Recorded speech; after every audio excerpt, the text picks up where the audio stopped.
What's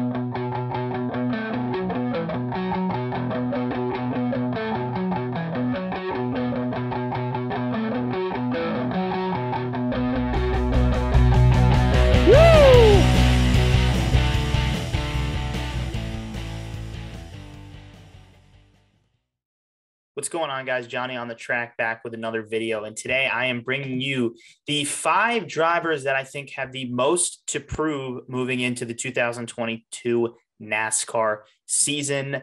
I think this list could be right around eight drivers, 8 Cup Series drivers that I think have quite a bit to prove, but I narrowed it down to my top 5.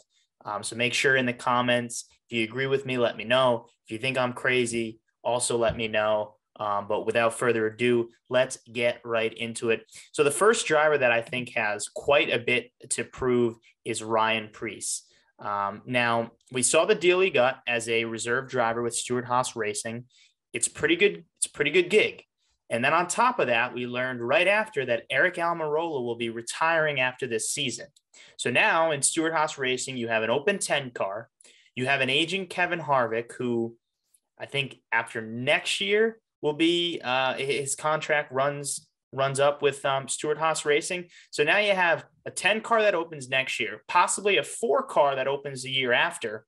And you have guys in Cole Custer and Chase Briscoe that didn't really perform up to par last year with, I think, what a lot of people thought they would. So Stewart-Haas Racing, I think, is a big what if. And if Ryan Preece can go out there with his deal, I think he gets 13 races across 3 series. He also will be racing the Clash with Rick Ware Racing.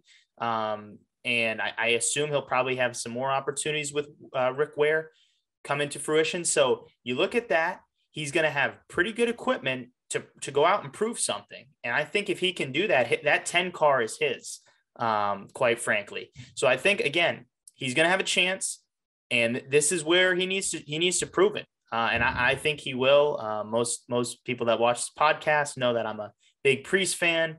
But again, I think even with that, I think he has a lot to prove. So we'll see if he can get it done. Number 4, I think this is kind of an obvious one. I think a lot of people would agree with this. They might have him higher, they might have him lower. But I think it's Bubba Wallace. So Bubba Wallace obviously got a big weight lifted off his shoulders when he won at Talladega in the fall, I believe, or the late summer. But whenever that was, he got his first career win. So that was awesome. But at the same time, the questions still, and they're valid questions, is Bubba Wallace a playoff driver?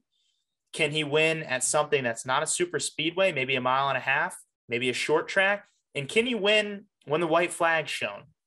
Obviously, he did what he had to do to get that win. It was a rain-shortened race. He put himself into position to earn that win.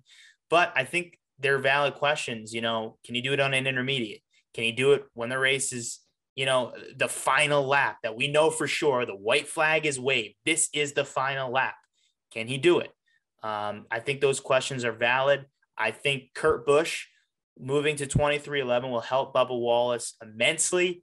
And I think the results will show. But no matter what, he still has quite a bit to prove moving into 2022. Let's go to number 3. And this guy, I think, has had a lot of pressure now for years.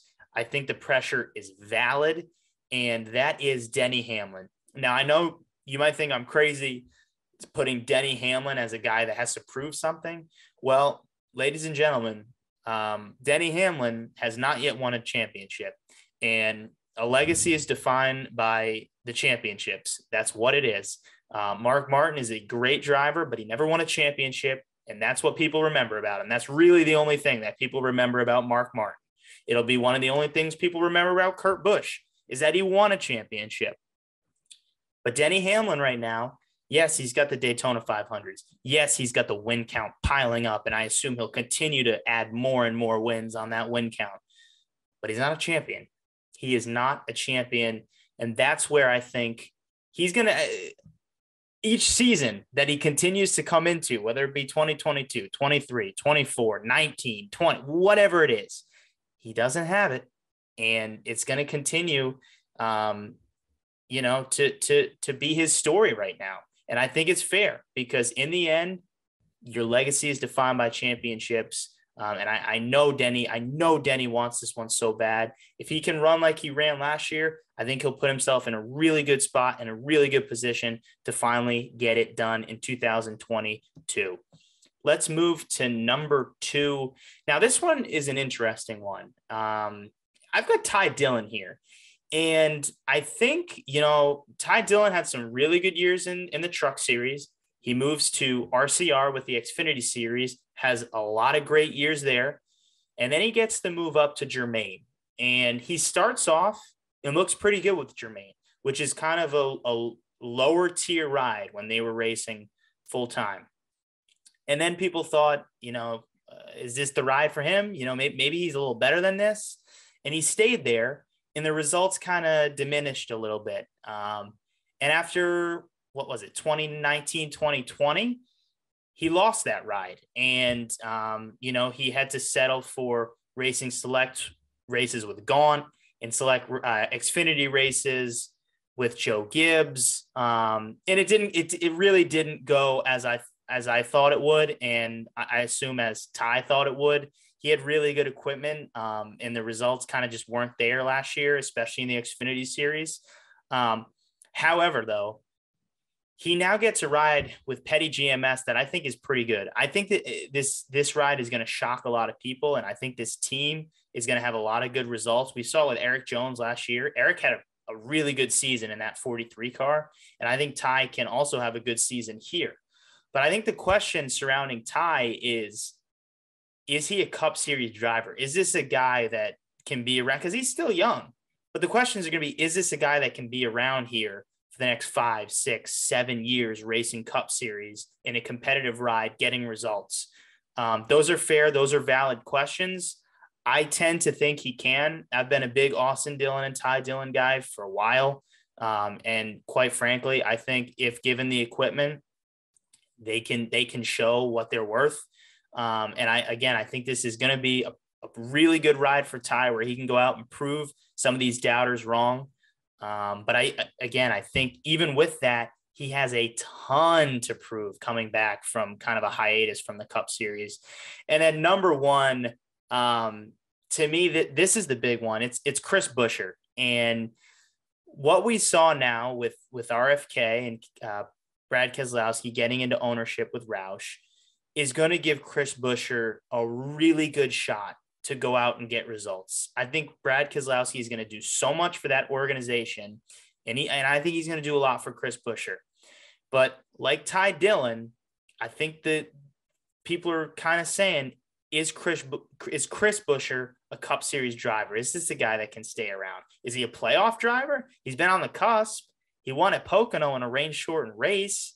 He's had some top 5s, some top 10s at some tough tracks. But is this a guy that can get results? Is this a guy that can make the playoffs? I'm not sure. Obviously, that ride hasn't really always been a top-tier ride. But like I said, I think with Brad coming in here, it will be elevated to not a top-tier ride, but a good ride, a better than he had last year ride. And so it's all going to come down to, can Chris Buescher take advantage of this opportunity? And can he do it quickly? Because I think he'll have a short leash. And now I don't know the relationship between him and Brad, but I assume if you're not getting results on a team with Brad Keselowski, you might have a short leash. So to me, number 1, it's Chris Buescher. He has the most to prove out of all the Cup Series drivers moving in to 2022. So again, real quick, we'll run through Ryan Preece at 5, Bubba Wallace at 4, Denny Hamlin at 3, Ty Dillon at 2, and Chris Buescher at 1. I want you guys put in the comments what you think. Let me know if you agree. Let me know if you think I'm crazy. But make sure you give us a like and subscribe for more content.